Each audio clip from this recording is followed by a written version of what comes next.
Alright, today I'm going to do something a little different for you guys.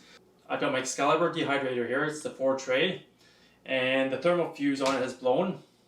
So I'm going to show you guys how to replace it today, which is going to be pretty straightforward.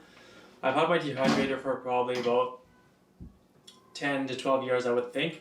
After about 3 years, the thermal fuse blew on it, so I had to replace it, and Excalibur had a 5-year warranty on the dehydrator then, so they sent me a free one.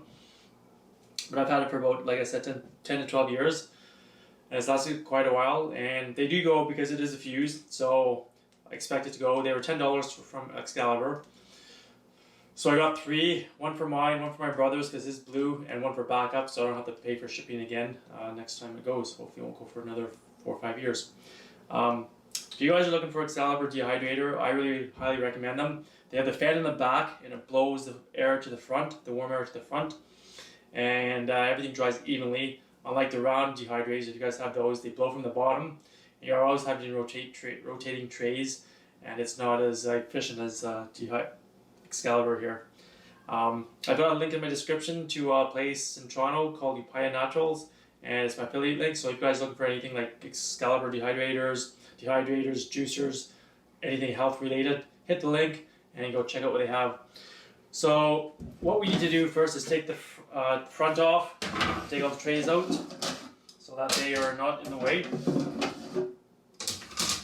And some of the tools you're going to need, I can't remember, I think you need a star-shaped screwdriver, and I think a flathead screwdriver as well, and some form of needle nose pliers, because once we get into it, we're going to have to bend the fuse a little bit so it goes onto the parts. So what we'll do, I'll bring the camera in close and show you guys everything up close, because this is where all the action is down here. This is the back of the dehydrator here.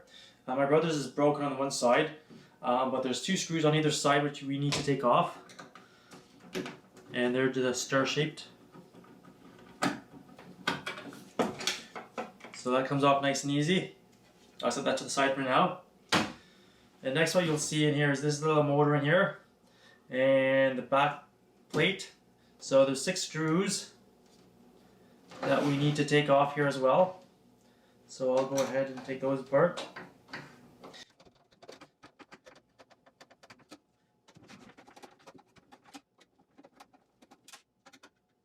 Okay, I'm just going to put the screws here in the back cover here so we don't lose them, because there's nothing worse than taking it apart and having an extra screw.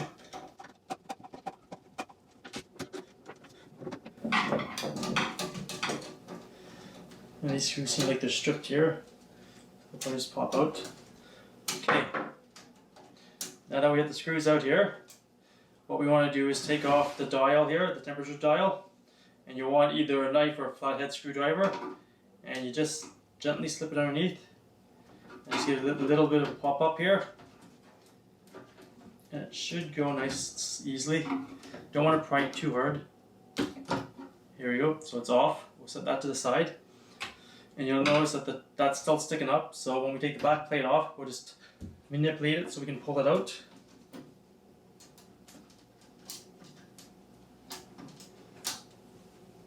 Okay, all the screws are off. So now what you want to do is just grab it by some of the holes here and kind of pull it out a bit so that it comes loose. And it's a bit tricky, so you just got to work around it a bit. There we go. So I got one side out. I'm just going to pull the dehydrator up and pull it out so we loosen it from this side. And I'm just going to kind of pull the top up, pull this out gently here, so that it should just slide out.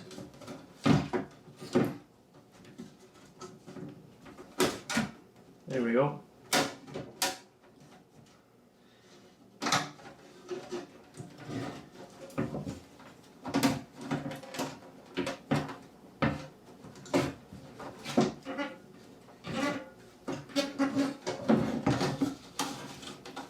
Shouldn't be this complicated to take out. There we go. I just had to manipulate the screen here on the back. Okay, now that that's done,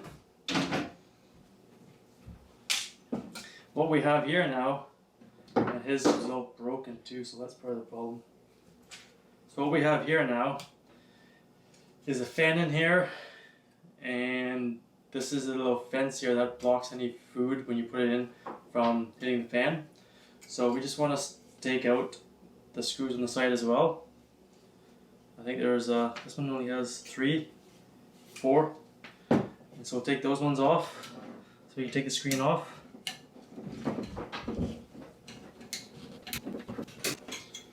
We'll keep this together.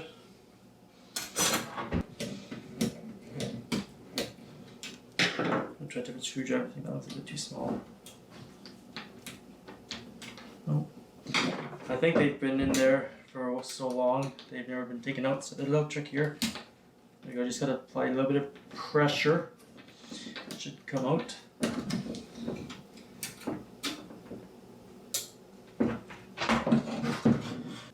That was easier.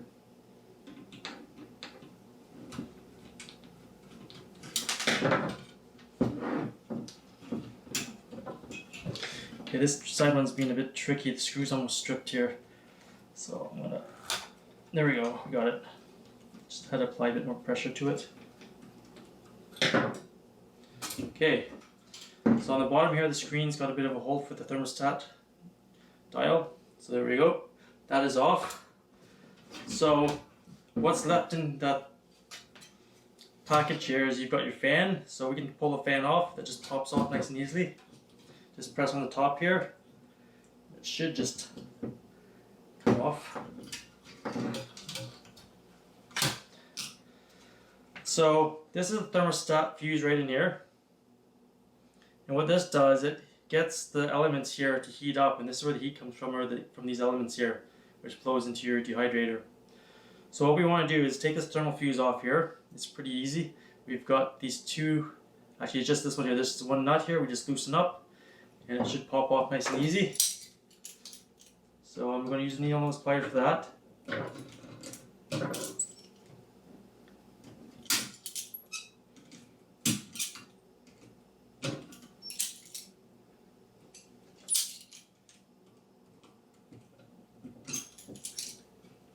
You don't want to go too far off on it.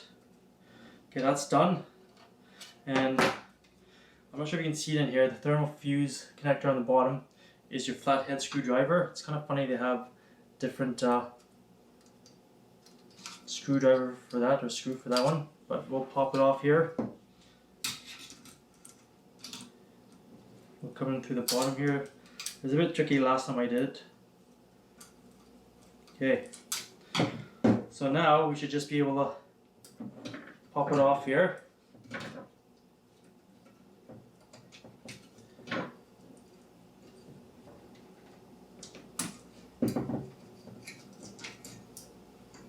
And just manipulate it around. There we go. Okay, so that's what it's going to look like.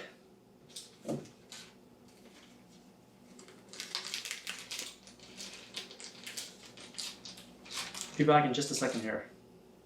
Okay, I'll see if we can do a little bit of a close up here so we can see what's going on. So what you want to do with this thermal fuse is you want to bend it back exactly how this one came out. So that's where the needle nose pliers will come in handy in a bit. So if you can just get it roughly the same on the one side there, and then this one, it's kind of a funny bend, it kind of goes up. This is where I use this one here to give it a bit of a bend here, like a U.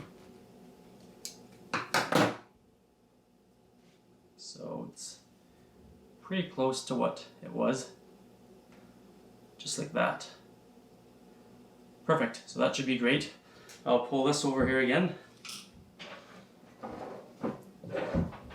And now what we want to do is pop the thermal fuse back on. That's a tongue twister.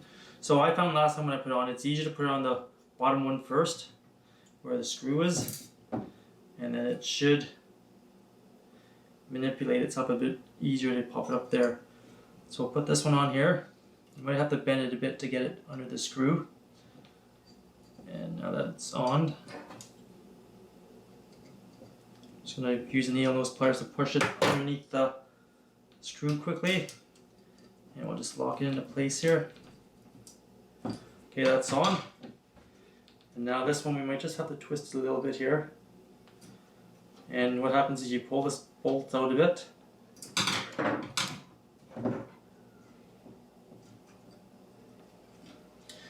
And we want to just slip it up and over. We'll use this here as well.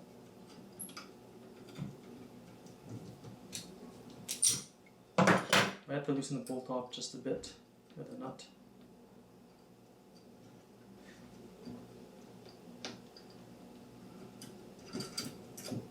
There we go. Kind of slipped off there. I'm going to use my flathead screwdriver here just to separate pieces here. I'll slip it on here. And then we'll screw it back on. I'm going to hold it with my one hand and use the screwdriver on the other side here. And just screw it on there. Maybe not. We'll try just doing it here. It's a little finicky, so you just got to play around and see what works best for you there. Okay, now that's on, I'm just going to tighten it up now with the needle nose pliers.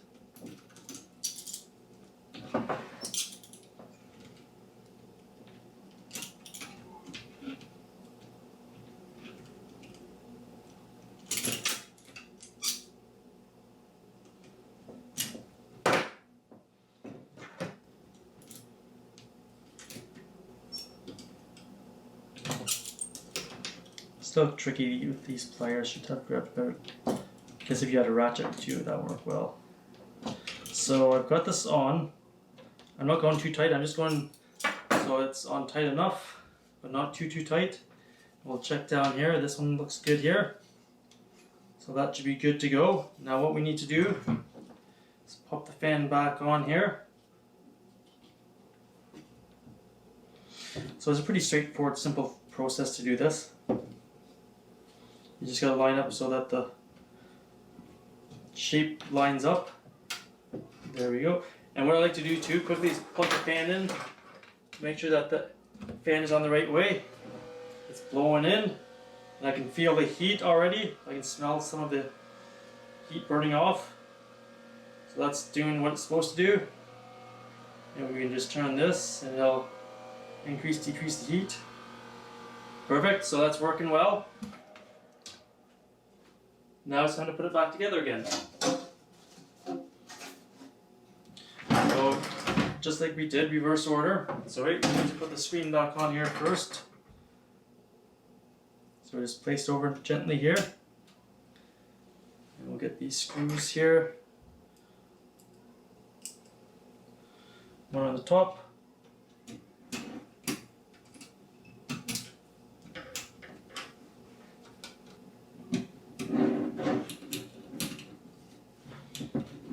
Okay, one in, we'll do the one on the side here. Okay, we'll come back once I get this finished up. Okay, we've got it all back together here, the bottom plate, the screen's in place.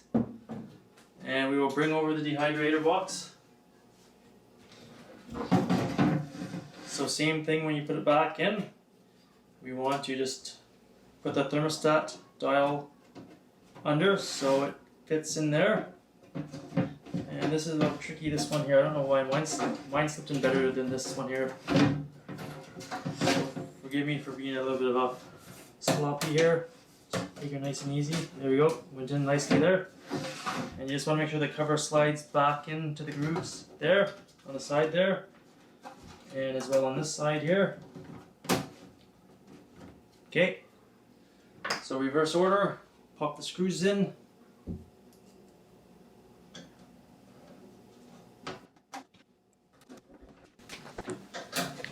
Cover on this side will be a bit easier than what I was just doing. Let's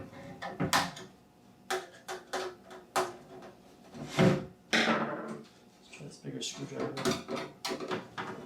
There we go, it's a little easier.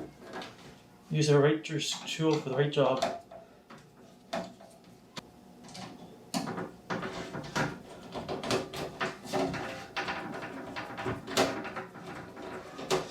Okay, and then while I'm at it, put the thermostat dial back on here. And back to normal. Perfect. Okay, we've got the back plate on. Now we'll just replace the back cover here. Okay, so it should fit on snugly like that if it's not broken. And there you go. There we have it, everyone. Fast, easy fix for your dehydrator, so you get more years out of it to use. And the one reason I like the Excalibur too is you can get all the replacement parts for it. And as you saw in the back, there's not very many parts. So if something goes down, it's something easy you can do and you not throw it out like some of the appliances and things you get these days. They're like single use almost, where this is going on and on and on. So I hope you guys enjoyed that video. Like I said, if you guys want to purchase one of these guys or anything, juicers or anything, please use my affiliate link. Helps me out a bit. And thanks for watching. Don't forget to hit the subscribe button. And if you know anybody with Excalibur that needs to learn how to repair it, share this video around. We'll see you out there. Happy dehydrating!